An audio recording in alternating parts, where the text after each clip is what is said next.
Welcome to Peaceful Warriors Wellness Center's Feel Better, Move Better, Be Better podcast. I'm Lena Roberts, and this is Suzanne Ben-Kane, That is correct, yes. Dr. Suzanne Ben-Kane. She is coming, visiting with us today, and you are new to St. Petersburg. Yes, that's correct. And Yeah, fairly new, yeah. And you're building a practice here. That's correct, yes. Tell me a little bit about I want to know about the Suzanne now to begin with, and then I would like to learn a little bit more about what brought you to being the Suzanne that you are now. So that's very interesting. The Suzanne right now is, is created out of many influences in life. I believe that in life we are touched by other people and we learn from other people. We learn from other people's energies. We learn from what we experience from other people. We learn from other people's experiences. So Suzanne right now is kind of a mix of so many things and so many people. Yeah. Yes. So tell me about your practice that you're starting here. Where's it at? What you're going to be doing there? So my practice is Voyage Medspa and Wellness Center. We are a medical anti-aging center where we take care of all anti-aging needs from top to bottom. So a lot of people have asked me, what exactly is anti-aging? Yeah. So anti-aging is simply defined. So you know when you look at the mirror and you notice all those changes in your face, like, oh my goodness, I look different from when I was in my 20s. Like if I'm getting wrinkles, age spots, my hair's falling out, or I don't feel as strong, and people say I feel old or I look old. That's aging, which doesn't have to be that drastic. What we do at our center is that we provide solutions to slow down that clock and reverse certain changes that happened. What is your ideal age of your clients that you are looking for? So the ideal age for us is someone in their 50s. 50s? That's correct, yes. Yeah. Because I thought you were 35. Yeah. So by the time people get to their 50s, they start to really notice a lot of changes.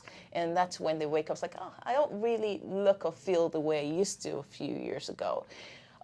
We definitely could start with people in their mid-30s going on. And when we start in the mid-30s, it is more of preventative treatment, right. yes, to prevent the changes that you would see. But usually when people are in their 50s, it's more of corrective. So I enjoy the corrective and later the preventative treatment by the time they get to, if I get clients in the 50s. Yes. Yeah. That's I had always been, I'm going to age gracefully. I want to age gracefully. And now that I'm aging, it is not so graceful. You know, it's very funny you say that, because I do believe in aging gracefully, but you do not need to let that age take over you. Because I do see people who are afraid of aging, and they say, oh my goodness, aging gracefully is not so sexy, and then go and they do extreme work to their bodies and their faces. Right. That for me is not aging gracefully. Aging gracefully means let's do the little things we can do to rejuvenate ourselves. Use the sunscreen, for instance. Yes. When you're out in the sun, wear a hat. That's going to do a lot of good to you. And then when we talk about the preventative treatments too, and the maybe corrective treatments, then we can look into how can we soften those lines and looking for solutions, more natural solutions to do that. Yes. To make you look and feel as natural as possible and beautiful too. I know personally that means a lot to me and a lot to my friends. It's a common conversation that I have with my friends was, oh, I got this new product. Have you seen this? Have you tried this on your face? What was my latest one that my friend was telling me about? The spirulina. Yeah, spirulina, yes. It's supposed to be, what is it? I think it's an antioxidant. It's a superfood, which also acts as an antioxidant too. Yes. Yes. So now they're making the mask, the face mask with the spirulina, and I don't know if it does any good or not, but people are just trying anything because we are desperate and we don't want to go the way of surgery or dramatic changes. We want to do the small stuff that makes a difference, but not a difference. I do see that, and I do see where substances like spirulina can help because of its antioxidant properties. But those things help very slightly.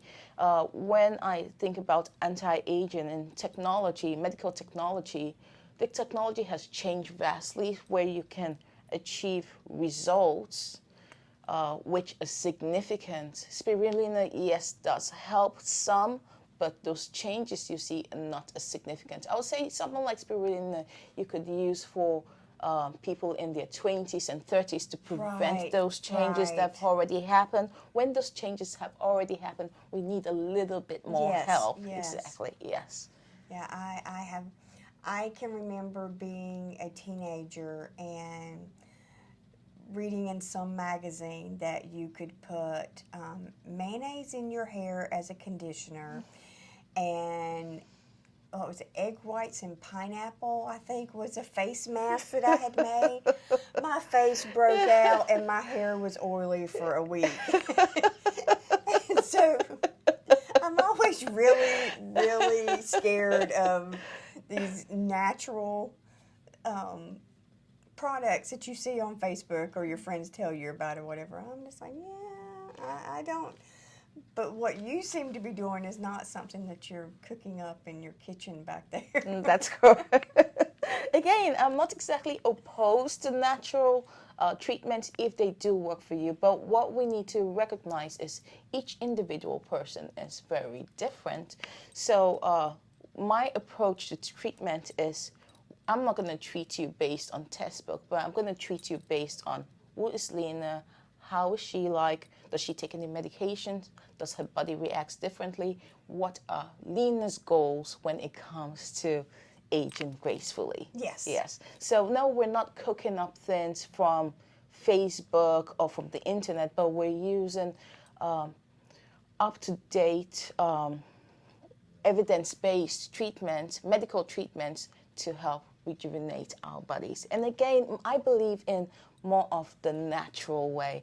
I mean, I love St. Petersburg because people look natural and people embrace their natural looks and don't want to look like Jennifer Lopez when they are Jennifer Aniston. Yes, yes. They just want to look like the fresher version of themselves, Right. like they slept well. Right. And our anti-aging practice focuses more on what are your realistic goals, and let's achieve them with more natural therapy. So we have a get to know you session where it's a consultation where we get to know you as a person and get to know your needs and then match our treatment solutions with what you want to achieve. What I want to achieve, yes. So I would like to know how you came to this part of medicine, because you're going to be my guest today, so I had to do a little bit of research and came upon Facebook, and I don't want to tell people to go stalk your Facebook page like I did, but I did it. And she has had this and all you can see is just your profile pics. That's all I can see. And you just have had this glorious, so interesting life, and all of your pictures you're beautiful in. And all of your backgrounds you're beautiful in. Thank you. And I'm like, are these all professional pictures on here?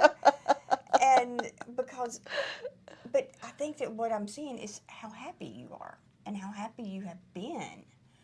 And so tell me where did you go to college? Where did you go to med school at? Okay, so I'll give you a quick, brief summary of my life. So I'm originally from West Africa. So my dad's Nigerian and my mom's Ghanaian. And I lived in both countries. And when I was 20, I left for Hungary, where I went to medical school. Okay. And I lived in Hungary for about 10 years, went to medical school, and after I did my master's in public health then. Okay. And reason why I went to medical school was because I've always wanted to help people. Deep down, even as a child, it was like, what do you want to do? I want to be in that profession where I take care of people. And I was very fortunate to have gotten a scholarship to go to school and study that profession. Now, I wanted to get into residency and practice, and I chose to come to the United States. I did my board exams, and doing that, it's been a journey, moved around several places. And that's where you see all these pictures with the different backdrops. Yeah. And I did my residency in internal medicine and then worked as a hospital physician, which I love. It gave me the opportunity to truly connect with people and know people. I tell people that medical practice is easy in a sense, as in you go to school and you learn how to treat pneumonia, you go to school, you learn how to treat heart attacks. But the much more difficult part of it is the personal side of it, as in I'm treating you as a person, not your disease, exactly, right. Making you comfortable. And to be able to make you comfortable means me being comfortable. And I get my strength from having a smile on my face and being happy, because if I can be happy, I can transfer that to you. Yes. Exactly. I can make you comfortable as I get to understand you. And when you're happy and you're more comfortable, you start to heal. So that's my practice as a, let's say, traditional hospital physician, internal medicine. Then later in my career, I fell upon anti-aging medicine. Initially, when I fell upon it, I thought it was maybe a gimmick. Mm-hmm. But the more I started learning about it, and I learned about functional medicine, integrative medicine, how can we combine natural therapies with traditional therapies, more modern therapies to heal us, and started looking at the results, I became more convinced. Hence, I went into that practice of anti-aging medicine. So anti-aging medicine is to help people look and feel good on the outside. And when people look and feel good on the outside, it reflects on the inside, and it helps you heal on the inside. You have psychosomatic disorders in psychology, meaning that sometimes the way we think is expressed. Absolutely. Exactly. Through certain illnesses and pathology. Yes. So I enjoy that process of healing us here on the inside, which a lot of times comes from the way we look on the outside and the way we perceive ourselves. Yes, exactly. The way we perceive ourselves and how we talk to ourselves. Exactly, yes. I say that I have that evil bitch that lives right here that talks to me whenever no one else is talking to me. And I really have to do a lot on the outside to quiet that evil voice that's right there, that's negative to me. And I know that whenever that voice is quiet, I feel better. Like my whole body feels better. I feel like that I am stronger and don't have headaches, stomach aches, Exactly. Anything Yep. like that. I feel healthier. I have more energy. But whenever we bring in that negative stuff, it makes everything less effective and less enjoyable. That's correct. And I strongly believe in that. I strongly believe that we are all about that energy which we take in and also express. I always like to experiment with myself. And a few years ago, I was really into watching crazy TV shows like investigative detective TV with all the crimes and the murders. And then what I started noticing was there were series of negativities happening in my life. And then I wasn't as happy. I had a lot of aches and I had a lot of pain. Then I realized that it was all the negativity that I was taking in from my environment. So I had to make a conscious decision to put away that negativity, not to have that around me. And then I started becoming much more lighter, much more vibrant. I really don't have any issues right now, health-wise, or let's say headaches. I don't deal with that as much, or I'm able to deal with it better because my mindset is exactly improved. Exactly. Yeah. I used to do the same thing. SVU was one of my very, very favorite TV shows, and then it was like, oh my gosh, I'm seeing bad. That's what I'm seeing is bad in people. I'm not seeing the good in people. Exactly, yes. And so, I mean, I haven't dramatically went and watched the Disney Channel all the time now, but I do try to balance that.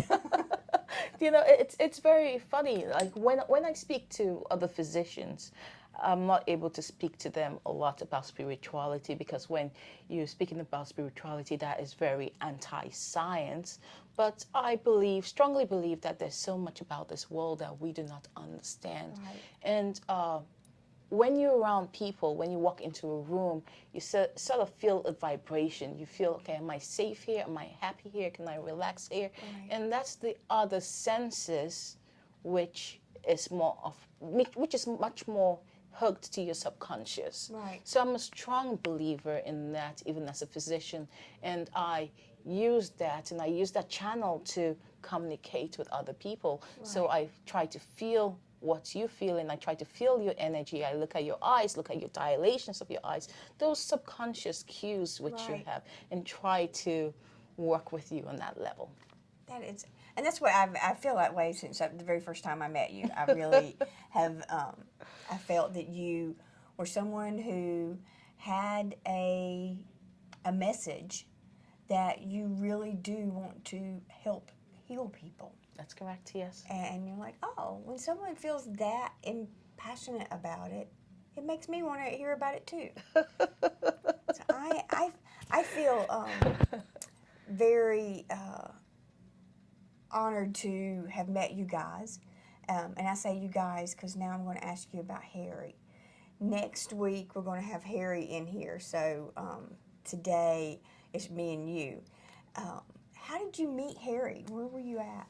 Okay, so Harry and I met in Miami, and initially we tried to hide the fact that we met online because, hey, you know what, we meet online these days. But Yeah. I'm very glad that we met online, and I will encourage people to meet other people online. Hey, you know what, the dating world has changed. It's changed, Yes. right? So we met through an online dating site, and we met in person first time, and he was so much of a gentleman, and he was so gracious, treated me with respect, and ever since he's such a kind person, kind soul on the inside, who also wants to help people. He is very intuitive, he's very sensitive, he's just a great overall human being. I just love him. He's came to both of you have came to a couple of our networking groups that we are involved in around St. Pete here. And he came the day that our power went out at Ford's Garage, and we had to scramble and go somewhere else to eat lunch. And he was just so happy-go-lucky with it. He was like, oh, okay, we're going over here now. Let's go. Yeah, that's Harry for you. I mean, he could be very shy, and when you meet him, and he doesn't like to be out there, put himself out there. He's more of the introverted person, but once you get to know Harry, you realize he's almost as playful as a kid, like an 8-year-old, happy-go-lucky, wagging tail everywhere. Yeah, that's just the way he was playing with the dog this morning. I saw that, Harry, yes. Yeah, I think few people get to see that, Harry, but when you do, I mean, he sort of lets you know he's more relaxed than when he starts to behave that way, like the childish part of him. Yeah, that is wonderful. How long have you guys been together? We've been together for 5 years now. 5 years. Yeah. That's a good milestone to make. I mean, that's like whenever you're like, okay, now it's time for us to settle down and make some roots somewhere. Oh, yes, it is. Yes, it is. So I remember when we first started dating, and we got married, I think 2 years after we started dating. People would hear about us, oh, yeah, you're in the honeymoon phase, you're in the honeymoon phase. And I was like, no, what's the honeymoon phase? There's no honeymoon phase. There's never a honeymoon phase. Then I realized with time that honeymoon phase is when you have that, the pink glasses, shades over your eyes, and then you love that person because of that internal burn. And then when that honeymoon phase is gone. I mean, you still have that internal burn, but you love that person on a different level. Exactly. Exactly. You start to see that person as a person, and you have to learn to respect that person on a different level. And that person is your partner, your best friend, not just your lover and Exactly. that fire in there, but that person becomes your everything. And that's what, for us, getting out of that honeymoon phase is. So Yeah. yes, there is the honeymoon phase, and there is the phase of where you get to where life is serious and you want to settle down with that one partner. And for us, we are settling or have settled with ourselves. Right. Yeah. Without settling. No, not We that have- settling. No, yeah. no. As in being calm and Yes. okay, this is what we want. We are now content with ourselves.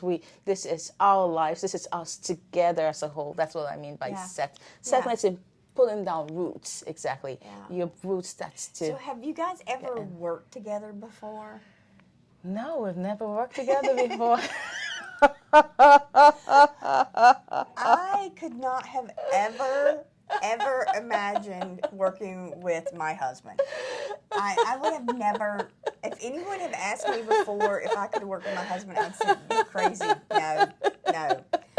But now, working beside Scott in this, something that we are on the same level, that we want the same things, and we are working for a united goal, is amazing.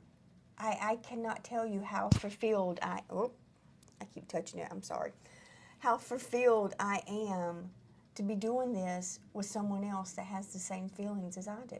Oh yeah, that is very interesting that you brought that point up. So working with a partner and growing and developing a business with a partner, we're very like-minded. We have the same goals, and for me it's very gratifying that he comes up with ideas that I would never have thought about. Right. Yeah. And that he tells me things and I learn from him and he teaches me things. And it's vice versa too. I mean, of course, because we are from the same household and we're married and we're very closely connected, there is bound to be some friction here and there, but we have a common purpose and a common goal, which Right. is very beautiful and makes us work very well. And it also helps us in our own personal relationship because, hey, if we're able to work well together Right. on a business, which is Exactly. very impersonal, we learn to work better on our relationships. It does. Yeah. I mean, it bleeds over into it, but it really does cement it to where you're more as a team as opposed to. Oh, exactly. Yes. you. Yes, exactly. We're a team right now and we do this together. And I'm so fortunate to be with Harry because he's got such a calm, good personality. He just wants to help people. And Harry had to learn what I learned from him later. Is he would tell me the stories about with his therapies because he does myofascial release with his body coaching. And people would cry and start to tell him things. I'm like, you never told me this before. So he's very, very secretive in terms of whatever stays there happened in the room stays Right. with him, and he's not the one to easily talk about Yeah. things, Yeah. which I really, really appreciate because I strongly believe in the physician-patient confidentiality, Absolutely. and he has that too with his Yeah. clients he That's works something with. that as working in the hospital, I worked in critical care most of the time, and so I really didn't get to know anybody. You know, it wasn't like I was going to be able to go out and talk about them somewhere else. You know, I just really didn't. And most of the people didn't want me talking about what I was taking care of anyway. It's pretty gross. But now, you know, as a massage therapist, people tell you everything. That's Lots correct. of stuff you don't want to know from people. And you have to say, okay, even though this would be really good to talk about with my girlfriend over a cup of coffee, this is not what we talk about. Exactly, yes. And that's something that now that Facebook and social media is so, and we see it on TikTok of people that are making fun of clients.